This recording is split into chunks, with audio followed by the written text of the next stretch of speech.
नमस्कार, कान्तिपुर समाचारमा स्वागत छ। सुरु गरौँ अहिलेका मुख्य समाचारबाट।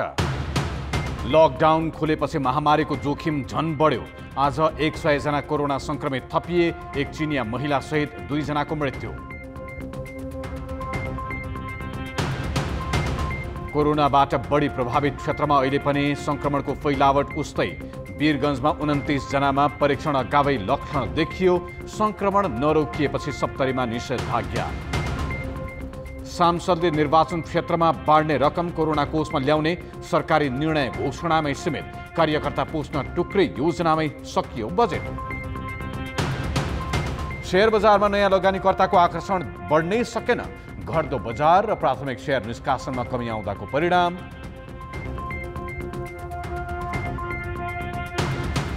र टेक्ससमा रहेको चिनिया वाणिज्य दूतावास 72 घण्टाभित्र हटाउन अमेरिकाको आदेश। चीन भन्छ अमेरिकाको घृणित कदम।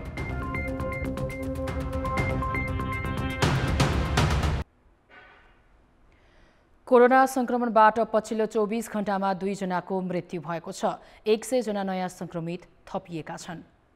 सरकारले लकडाउन अन्त्य गरे पनि सतर्कता नपनाए जोखिम झन बढ्ने भन्दै स्वास्थ्य मन्त्रालयले सचेत रहन आग्रह गरेको छ। विश्वका धेरै देशले नेपालको जस्तै परिस्थितिमा समुचित व्यवहार नअपनाउँदा थप जनधनको क्षति बेहोर्नु परेको बताउँदै मन्त्रालयले लकडाउन खुले पनि स्वास्थ्य सुरक्षाका मापदण्ड कडाइका साथ पालना गर्न अनुरोध गरेको छ।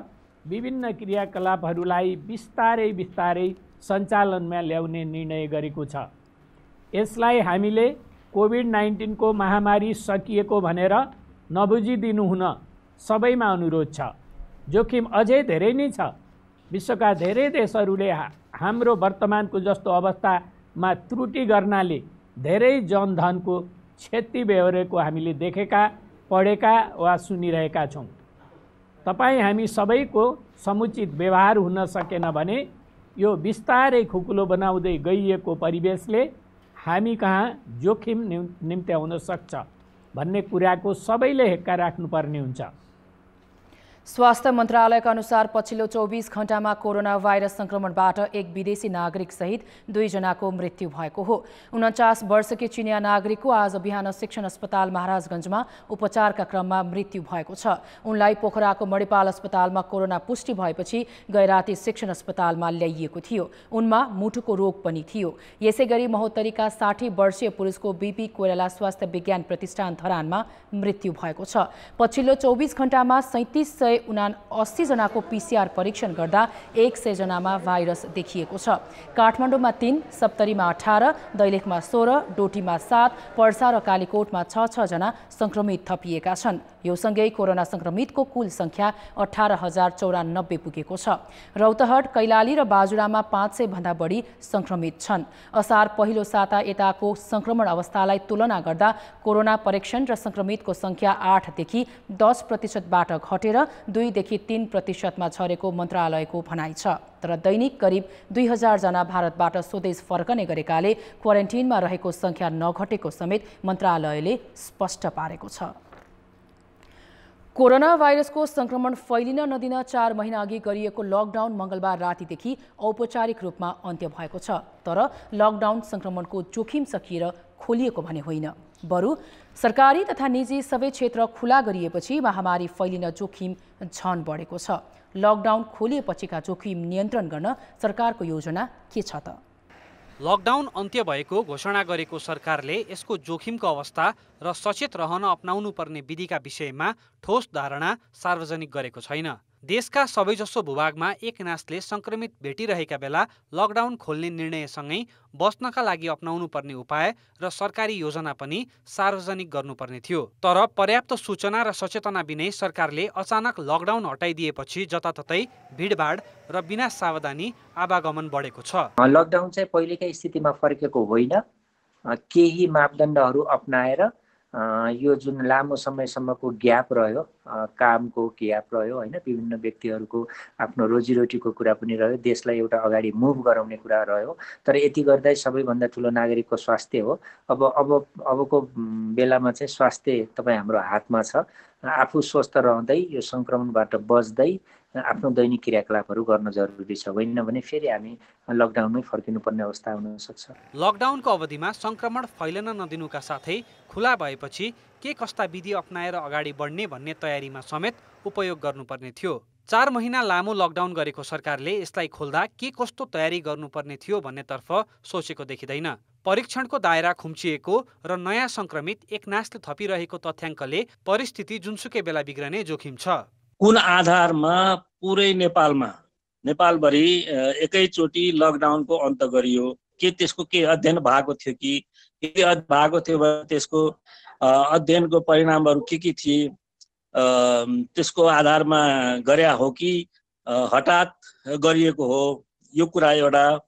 दोस्रो कुरा, लकडाउन पुरै देशमा अन्त गर्दाखेरि यसको अन्ततोगत यसको परिणाम के हुन सक्छ भन्ने पनि केही विश्लेषण भएको छ कि? त्यसको पनि जानकारी केही आएन। छिमेकी मुलुक भारतमै पनि लकडाउन खोल्ने निर्णय निकै प्रत्युत्पादक साबित भएपछि पुनः लकडाउन गरिएको छ। त्यसैले सरकार र जनस्तरबाटै उच्च सावधानी अपनाइएन भने ठूलो जनधनको क्षति भई फेरि लकडाउनमा फर्किनुपर्ने अवस्था नआउला भन्न सकिँदैन। कान्तिपुर समाचारका लागि क्यामेरामा मुरारी घिमिरेका साथ कृपाल गौतम, काठमाडौँ। सप्तरी सदरमुकाम राजविराज नगरपालिका क्षेत्रमा कोरोना भाइरस संक्रमितको संख्या बढ्न थालेपछि स्थानीय प्रशासनले भोलिदेखि निषेधाज्ञा जारी गर्ने निर्णय गरेको छ। यसअघि राजविराज नगरपालिकाले आजदेखि नगर क्षेत्रमा अनिश्चितकालका लागि लकडाउन गरेको थियो। संक्रमण समुदाय स्तरमै फैलिन थालेपछि जिल्ला सङ्कट व्यवस्थापन समितिको बैठकले भोलिदेखि निषेधाज्ञा जारी गर्ने निर्णय गरेको हो। कोरोनाकै कारण साउन 1 गते ज्यान गुमाएका एक व्यवसायका परिवारका 5 जना, 2 कामदार तथा छिमेकी गरी 9 जनामा संक्रमण पुष्टि भएको छ। यस्तै राजविराज नगर क्षेत्रमा गरिएको परीक्षणमा एक निजी कलेज सञ्चालक गजेन्द्र नारायण सिंह अस्पतालमा कार्यरत एक स्वास्थ्यकर्मी र 2 जना सरसफाई कर्मचारी, एक चालक तथा 1 जना लेखा परीक्षक सहित 13 जनामा संक्रमण पुष्टि भएको छ। नगर क्षेत्रमा मात्रै संक्रमित हुनेको संख्या 48 पुगेको छ। सप्तरीमा संक्रमितको संख्या 404 पुगेको छ भने 286 जना निको भएका छन्। उता वीरगञ्जको अस्थायी कोरोना अस्पतालमा भर्ना भएका संक्रमितमा कोरोनाका लक्षण देखिएका छन्। आफै परीक्षण गराउन गएका 18 जना सहित 29 जनामा लक्षण देखिएको चिकित्सकले जनाएका छन्। परीक्षण अगावै कोरोनाका लक्षण देखिएका 18 जना आफै अस्पताल पुगेका थिए। यसअघि संक्रमण पुष्टि भएका पनि लक्षण देखिएको थिएन। नारायणी अस्पतालमा रौतहट र बाराका 2 जना तथा बाँकी 25 जना पर्साका संक्रमित उपचार गराइरहेका छन्। संक्रमित मध्ये 2 जनालाई आइसियुमा राखिएको छ। यसै विषयमा थप जानकारी दिनका लागि नारायणी अस्थायी कोभिड अस्पताल वीरगञ्जका संयोजक डाक्टर उदय नारायण सिंह हामीसँग प्रत्यक्ष सम्पर्कमा हुनुहुन्छ। डाक्टर सिंह, तपाईँलाई कान्तिपुर समाचारमा स्वागत छ। धन्यवाद। वीरगञ्जमा सरकारको निर्देशिका भन्दा बाहिर रहेका आफै परीक्षण गर्न गएका 29 जनामा कोरोना संक्रमण देखिएको भन्ने यो कुराका बारेमा प्रश्न पारिदिनुहोस् न, के हो?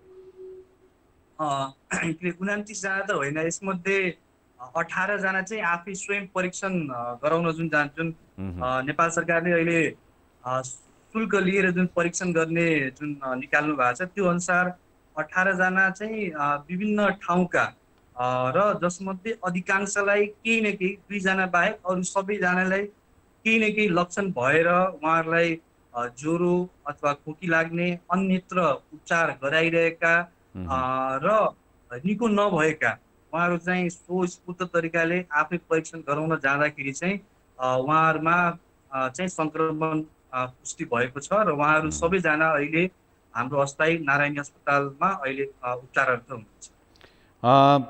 ती 18 जनालाई सबैलाई लक्षण देखिएको छ? उनीहरूको कस्तो कस्तो लक्षण देखिएको छ र उनीहरूको अवस्था कस्तो छ? म एउटा थप योसँगै एउटा के थप पार्न चाहन्छु भने जुन पहिला जुन विगतमा भनौँ न देखिएको हाम्रो अधिकांश रोगीहरूमा, अधिकांश सङ्क्रमितहरूमा चाहिँ कुनै पनि लक्षण नदेखिएको अवस्था थियो विगतमा हाम्रो एक्सपिरियन्स। त अहिले यो जुन यो सावन 1 गते पछाडि तपाईँले म जानकारी गराउँ, अधिकांशमा अहिले हामी कहाँ भएका 29 जना मध्ये 23 जनामा कुनै न किसिमको लक्षणहरू छ, जसमध्ये अधिकांशलाई ज्वरो आउने, घाँटी दुख्ने र सुक्खा खोकी लाग्ने र 2 जना सङ्क्रमितहरूमा डायरिया पनि चलेको अहिलेको अवस्था छ, जसमध्ये 1 जनाको अवस्था अलिकति गम्भीर भएर जुन चाहिँ हिजो एउटा स्थानीय प्राइभेट अस्पतालबाट निजी अस्पतालबाट यहाँ रिफर गरिनु भएको थियो। उहाँको अवस्था आउँदाखेरि चिकित्सक नै हुनुहुन्थ्यो र आइसियुमा उपचाररत हुनुहुन्छ भने अर्का एकजना आइसियुमा हुनुहुन्छ, उहाँको अवस्था सामान्य रहेको छ र अन्य सबैको अवस्था चाहिँ अहिले स्थिर छ, सामान्य रहेको छ। अब आफै यसरी परीक्षण गराउन आएकामा कोरोनाको संक्रमण देखिनु भनेको के हो? यसले के सङ्केत गर्छ? अलिकति सबैले बुझ्ने भाषामा बताइदिन सक्नुहुन्छ? अहिले जुन हामीले ट्रेन्ड हेऱ्यौँ, हिजो यो विगत यो मैले 8-10 दिनको ट्रेन्डको कुरा गर्न चाहेँ। अधिकांशमा केही न केही लक्षण थियो र उहाँहरू यही महानगरपालिका र अन्य हाम्रा गाउँपालिकाका विभिन्न ठाउँबाट छरिएर चाहिँ बसेको अवस्था र उहाँहरू परीक्षण गराएको अवस्थाले के पुष्टि गर्छ भन्दाखेरि अहिले हाम्रो समुदाय स्तरमा यो संक्रमण फैलिएको छ र विभिन्न लक्षणहरू लिएर जुन पहिला लक्षणविहीन हुन्थे उहाँहरू आउनुहुन्थेन, अहिले केही न केही लक्षण लिएर समुदाय स्तरबाटै आइरहेको अवस्था छ। त्यसैले पक्कै पनि समुदाय स्तरमा कोभिड फैलिएको, हाम्रो खास गरी यो क्षेत्रमा फैलिएको अवस्था चाहिँ पुष्टि गर्दछ र यसले एउटा ठुलो अलार्म पनि बजाएको छ। जुन पहिला जुन लक्षण नभएका सङ्क्रमितहरू जुन हुन्थे र अहिले विपरीत रूपमा लक्षण भएका सङ्क्रमितहरू र कडा लक्षण पनि केहीमा देखिएको छ, जसले गर्दा आइसियु नै सम्म लानुपर्ने जुन अहिले देखिरहेको छ केही दिन यता चाहिँ, त्यसले पक्कै पनि केही न केही हामीलाई सङ्केत दिन खोजेको छ। यो भाइरसको स्ट्रेन परिवर्तन भएको हुनुपर्छ अथवा जनसमुदाय स्तरमा फैलिएर बसेको रहेको अवस्था रहेको छ।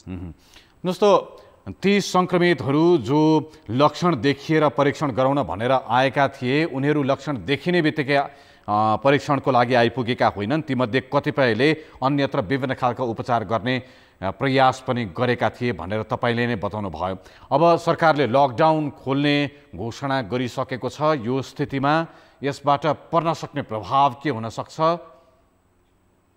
होइन, यो त साँच्चीकै ठुलो मैले अघि भने जस्तै अलार्म हो।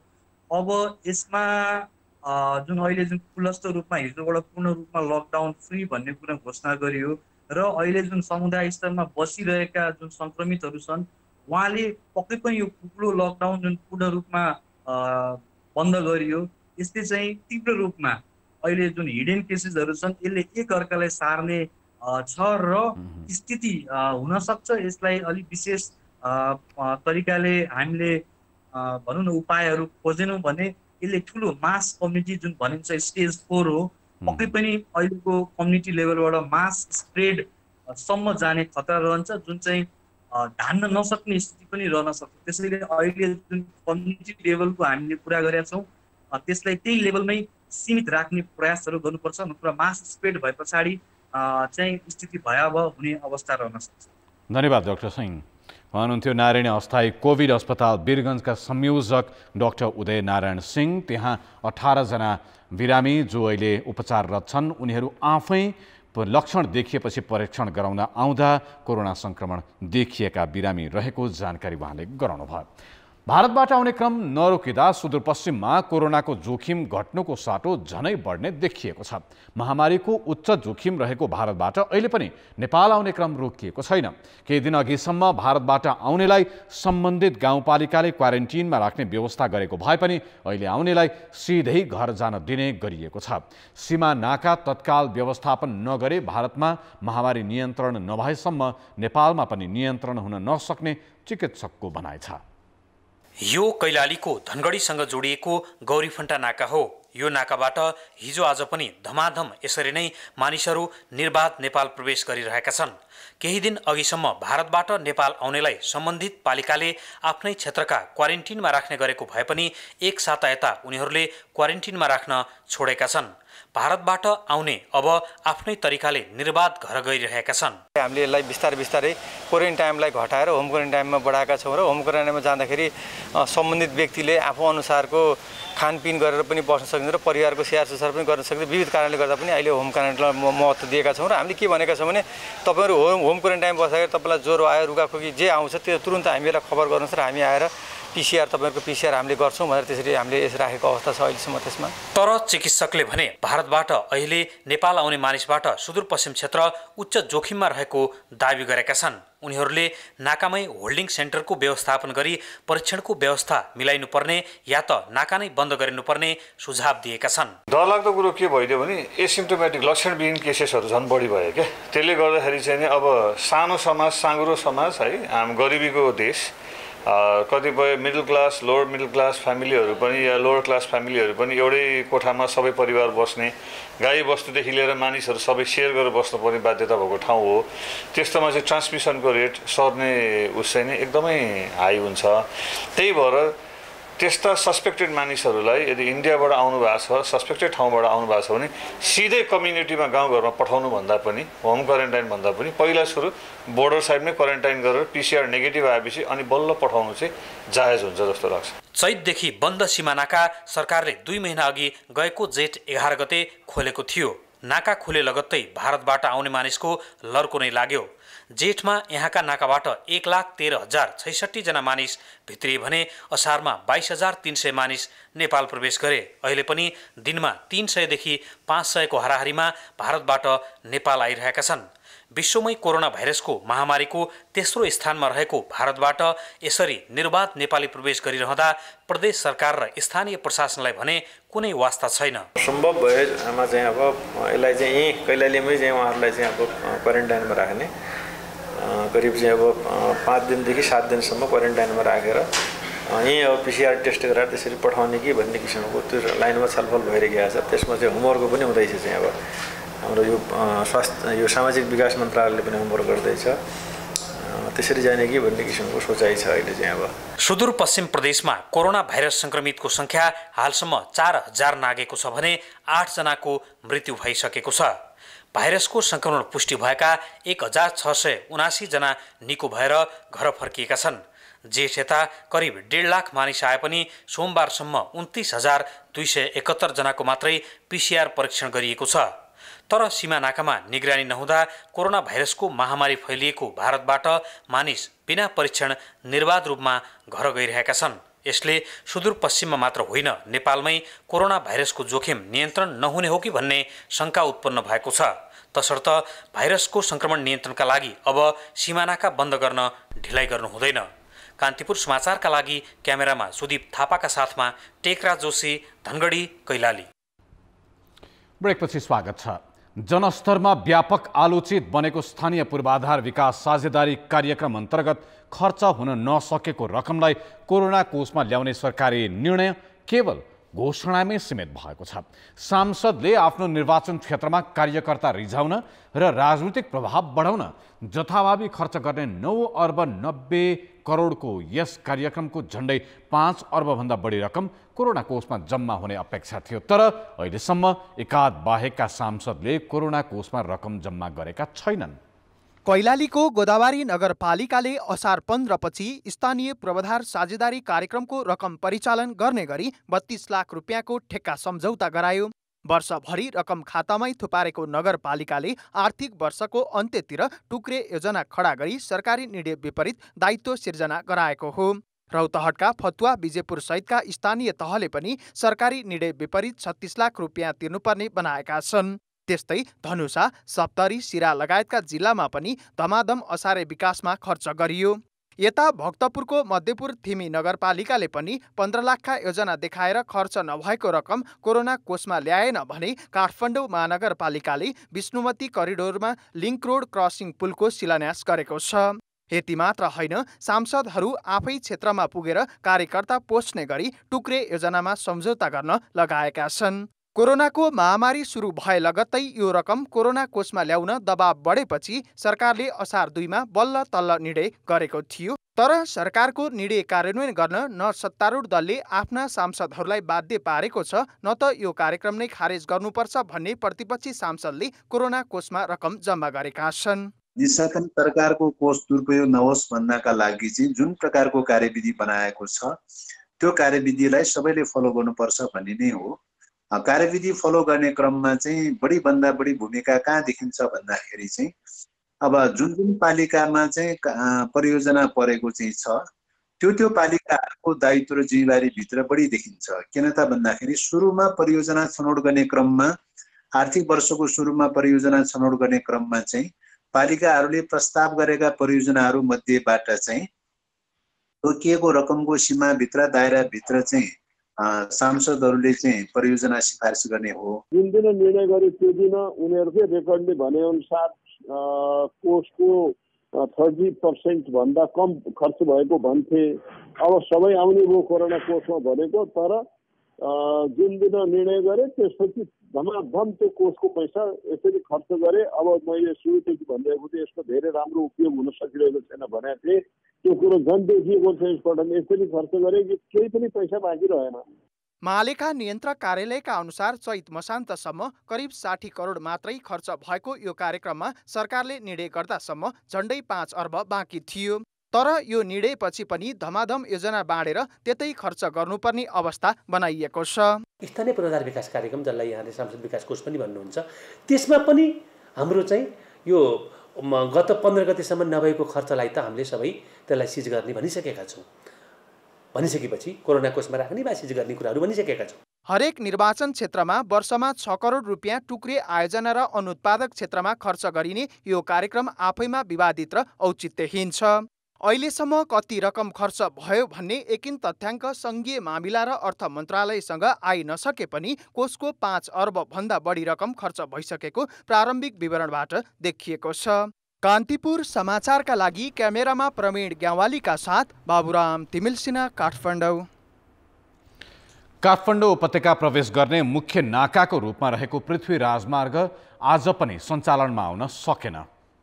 अविरल वर्षापछि आएको बाढी पहिरोका कारण सोमबार रातिदेखि अवरुद्ध बनेको राजमार्गको एकातर्फको पहिरो पन्छाइएको भए पनि धादिङ र चितवनको सीमामा पर्ने मौवा खोलाको एकातर्फ भत्किएको पुलमा ढुङ्गा भर्ने काम नसकिएकाले राजमार्ग सञ्चालनमा आउन नसकेको हो।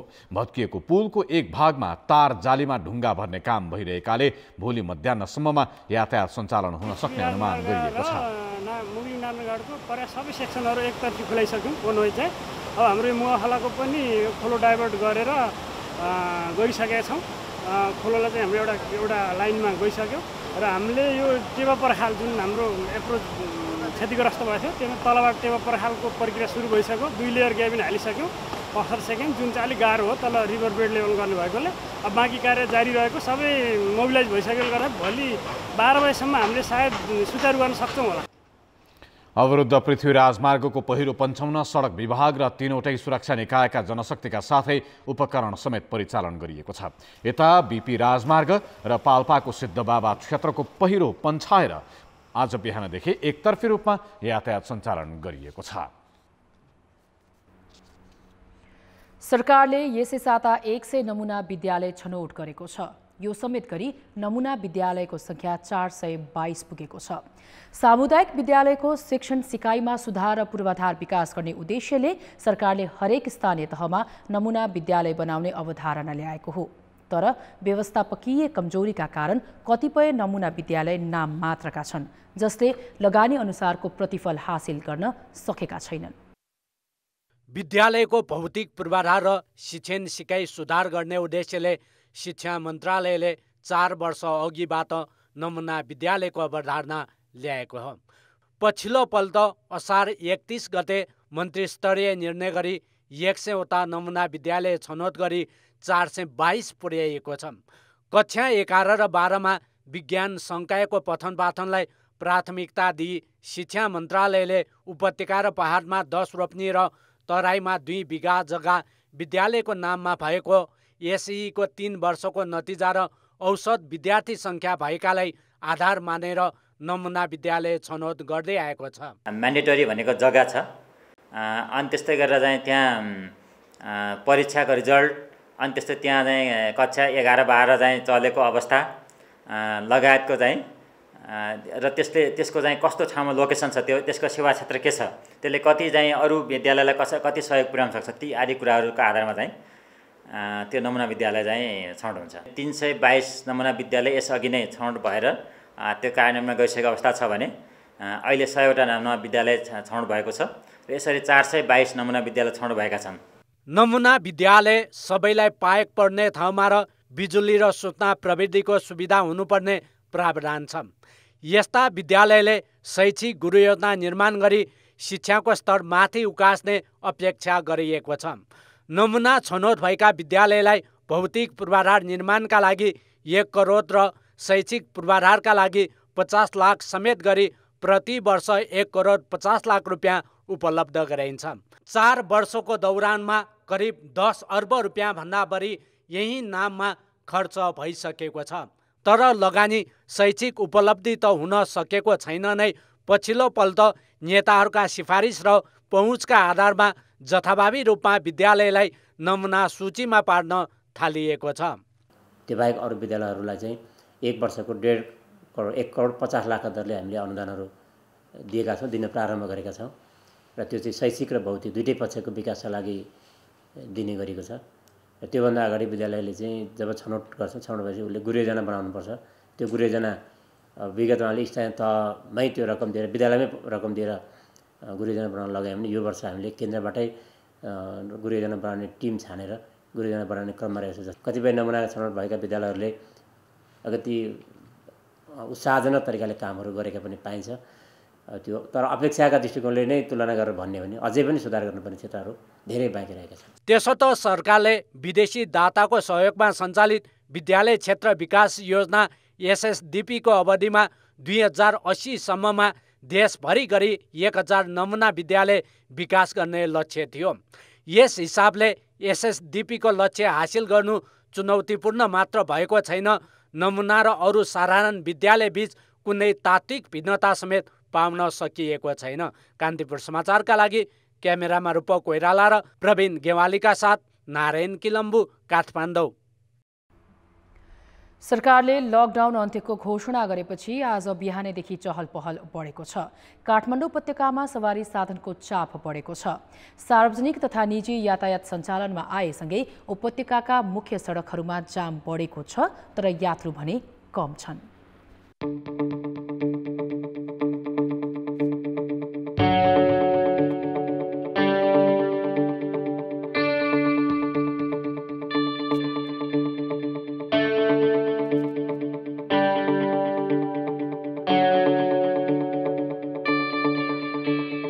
यति बेला झन्डै 5 बज्न लागेको छ र हामी आइपुगेका छौँ काठमाडौँ सुन्दारा।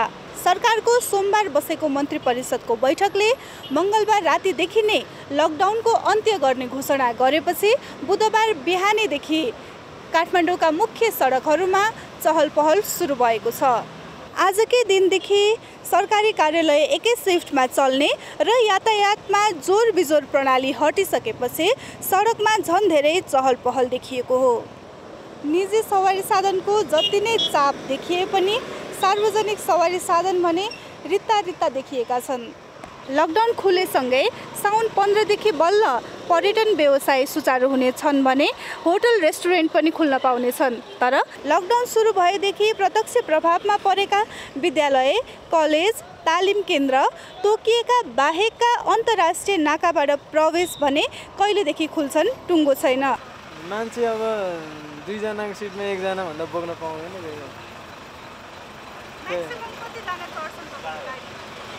8-9 जना, 10-12 जना त्यस्तै हो।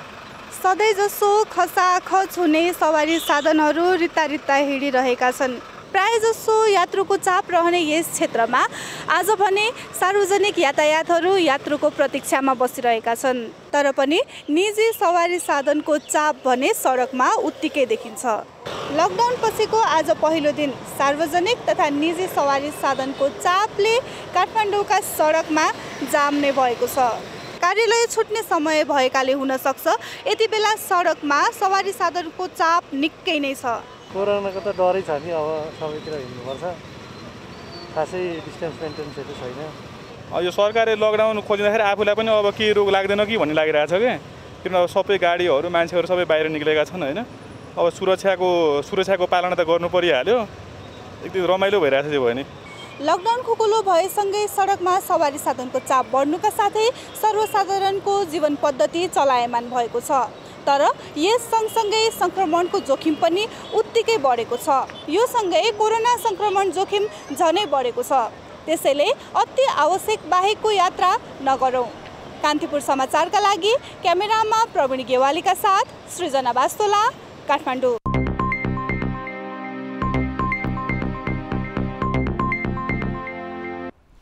शेयर बजार परिसूचक नेप्से आज 17.5 अङ्कले घटेको छ। गत आइतबार 84 अङ्कले बढेर 1479 अङ्कमा पुगेको नेप्से त्यसयता लगातार तल ओर्लिरहेको छ।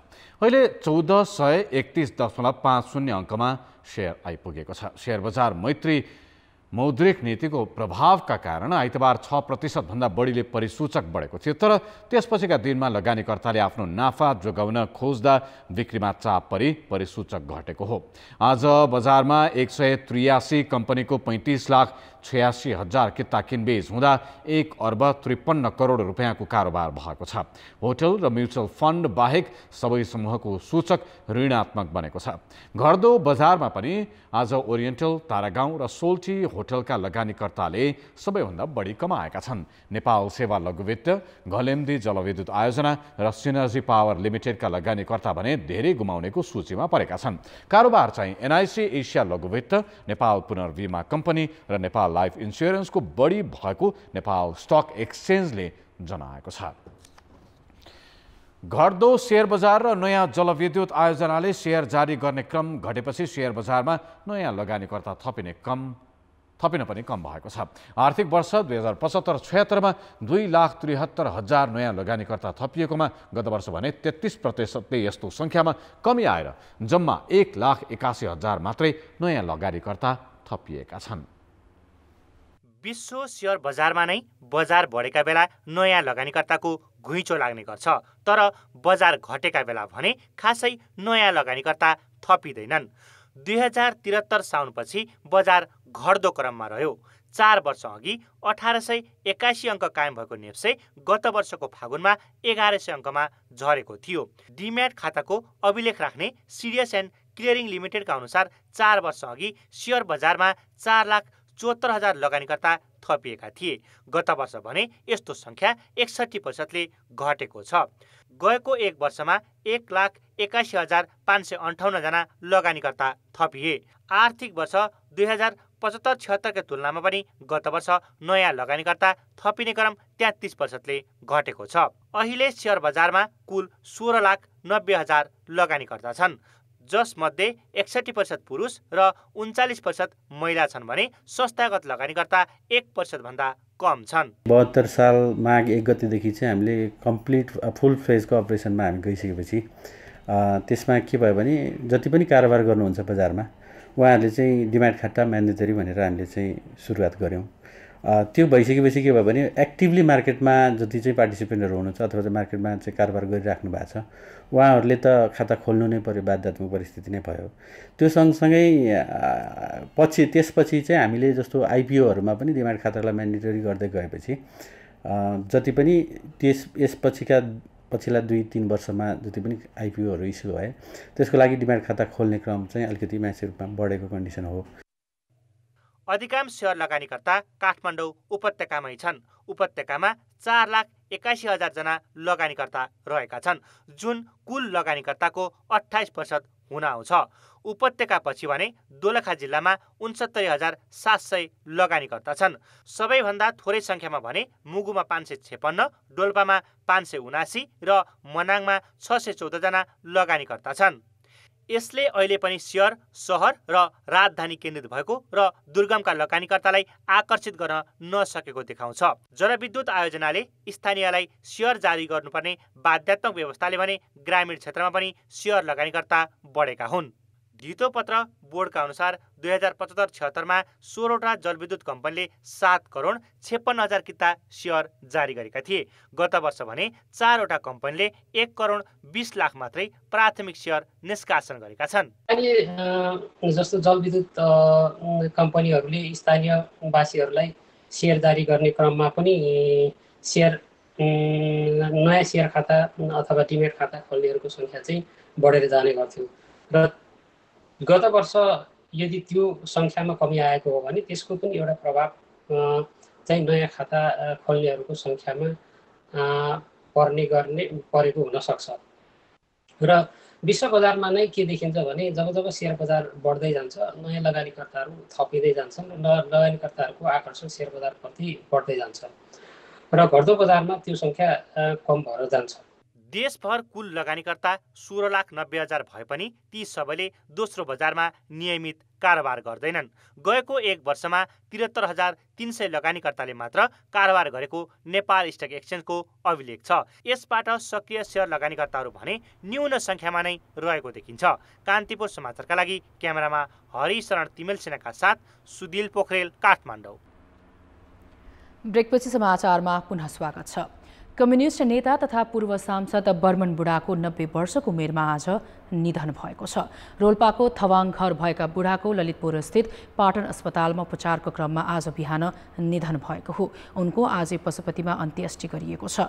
अन्त्येष्टि अघि उपराष्ट्रपति नन्दबहादुर पुनले राष्ट्रिय झण्डा उडाएर सम्मान गरेका थिए। यस्तै नेकपाका अध्यक्ष पुष्पकमल दाहाल लगायतका नेताहरूले पार्टीको झण्डा उडाएर उनलाई श्रद्धाञ्जली दिएका थिए। बुढा 2048 सालमा तत्कालीन जनमोर्चाबाट रोल्पाबाट सांसद पदमा निर्वाचित भएका थिए। सरल जीवनशैलीका कम्युनिस्ट नेताका रूपमा परिचित बुढा त्यो बेला संसदमा समेत कछाड लगाएर जान्थे। कम्युनिस्टहरूको गढ मानिने थमाङमा उनले पार्टीको स्थापना गरेका थिए।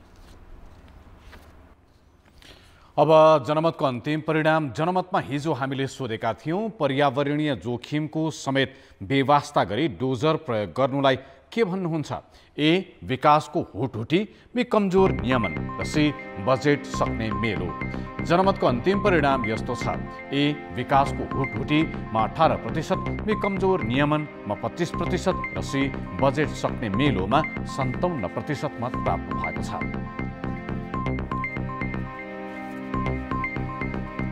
अब आजको प्रश्न। जनमत सांसद विकास कोषको खर्च नभएको रकम कोरोना कोषमा जम्मा गर्ने निर्णय किन कार्यान्वयन नगरिएको होला? ए बाध्यकारी नभएर, बी सांसदहरूको बदनियत र सी योजना छनौट भइसकेकाले। जनमतको अन्तिम परिणाम भोलि साँझ 8 बजेको कान्तिपुर समाचारमा प्रसारण गर्नेछौँ। कृपया 34001मा SMS गरी आफ्नो मत व्यक्त गर्नुहोला। अब जनताको आवाज। हामीले आज काभ्रेमा सोधेका छौँ, लकडाउन खुल्यो, अब के गर्नुहुन्छ?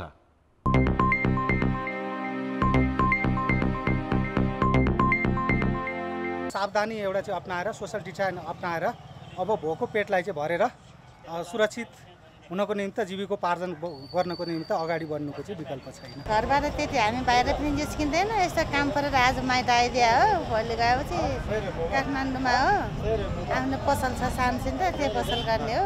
कक्षामा पठन पाठन सुरु गर्नुभन्दा पूर्व गर्नुपर्ने तयारी विद्यालयमा हामी त्यो गर्छौँ। कार्यालयहरू सबै सुरु हुँदै होला। अब रोकेर बसेका कामहरू चाहिँ गर्नुपर्छ। सेनिटाइजर लगाउने, मास्कहरू लगाउने, आफू सुरक्षित भएर धेरै भिडभाडमा नजाने। गृहिणी हो, खासै काम पर्दैन बाहिर जाने, कहिलेकाहीँ निस्कनु पर्यो भने यसै गरी मास्क लगाएर निस्कनु। पहिलाको भन्दा नि झन् पसलै चल्न छोडिसक्यो। हामीलाई त गाह्रो छ लकडाउन खुल्दा पनि झन्। सरकारले दिएको निर्णयहरूमा चाहिँ त्यो पालना गर्ने, मास्कहरूको प्रयोग गर्ने, सेनिटाइजरहरूको प्रयोग गर्ने, साबुन पानीले हात धोइरहने।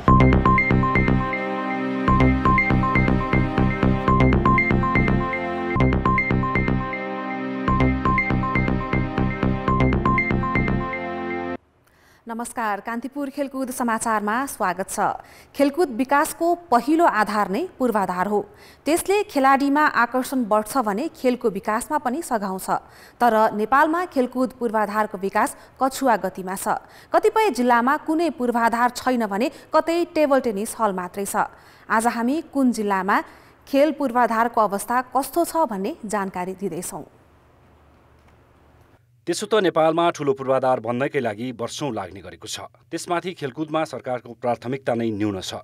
नेपाली खेलकुदका पूर्वाधार कस्ता छन् भन्ने देशभरको आँकडा हेरे थाहा हुन्छ। प्रदेश 1 का 14वटा जिल्लामा नै खेलकुद पूर्वाधार छन्, तर 9वटा जिल्लामा कबड्डी मात्र छन्। झापामा 2वटा रङ्गशाला छन् भने मोरङमा फुटबल, क्रिकेट मैदानका साथै टेबल टेनिस हल छ। सुनसरीमा सबैभन्दा धेरै खेलकुद पूर्वाधार छन्। प्रदेश 2 का 8वटा जिल्लामध्ये 5वटामा खेलकुद पूर्वाधार छन्। धेरैजसो जिल्लामा कबड्डी हलहरू छन्। सिराहामा बहुउद्देश्यीय कबड्डी हल छ भने सप्तरीमा रङ्गशाला र सर्लाहीमा धेरै खेल संरचना छन्।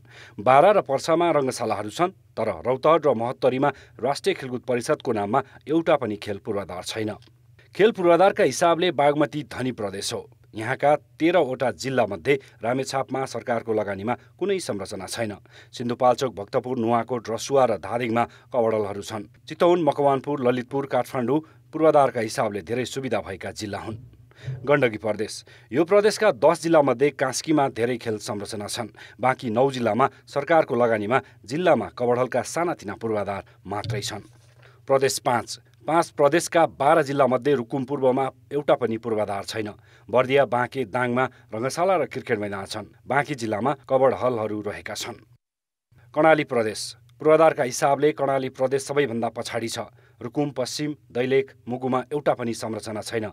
जाजरकोट, सुर्खेत, कालीकोट, हुम्लामा कबडल र सेमी कबडलहरू रहेका छन् भने बाँकी जिल्लामा टेबल टेनिस मात्र खेल्न मिल्ने हल छन्। सुदूरपश्चिम प्रदेश, यहाँ पनि पर्याप्त पूर्वाधार छैनन्। बजाङमा खेल संरचना छैन भने डोटी, अछाम, बाजुरा, दार्चुला, डडेलधुरामा कबडलहरू रहेका छन्। कञ्चनपुर, बैतडी, कैलालीमा बहुउद्देश्य कबडल र क्रिकेट तथा फुटबल मैदान रहेका छन्। राष्ट्रिय खेलकुद परिषदको आगामी सदस्य सचिवका लागि 3 जनाको सम्भावित नाम सिफारिस गरिएको छ, जसमा यसअघिका सदस्य सचिव रमेश कुमार सिलवाल, लीलबहादुर थापा मगर र अन्जु श्रेष्ठको नाम सिफारिस भएको हो। आज सदस्य सचिव सिफारिस समितिले युवा तथा खेलकुद मन्त्री समक्ष 3 जनाको नाम सिफारिस गरेको छ। सिफारिस भएका सिलवाल निवर्तमान सदस्य सचिव हुन् भने थापा मगर नेकपाका केन्द्रीय सदस्य हुन्। यता महिला सदस्यबाट सिफारिस भएका अन्जु राष्ट्रिय भलिबल टोलीकी पूर्व कप्तान हुन्। लामो राजनीतिक कसरतपछि सिफारिस समितिले आज मात्रै 3 जनाको नाम सिफारिस गरेको हो। स्रोतका अनुसार 3 जनाको नाम आज मात्रै मन्त्री समक्ष पुगेको हो। अब बस्ने मन्त्री परिषदले 3 जना मध्ये 1 जनाको नाम राखेप सदस्य सचिवमा सिफारिस गर्नेछ। सदस्य सचिवका लागि 27 जनाले मन्त्रालयमा आवेदन बुझाएका थिए। कान्तिपुर समाचार अहिलेलाई सकियो। हाम्रो अर्को समाचार बुलेटिन भरे राति 10:30 बजे अङ्ग्रेजी भाषामा र 11 बजे नेपाली भाषामा हुनेछ। कान्तिपुर टेलिभिजन हेर्दै गर्नुहोला। नमस्ते।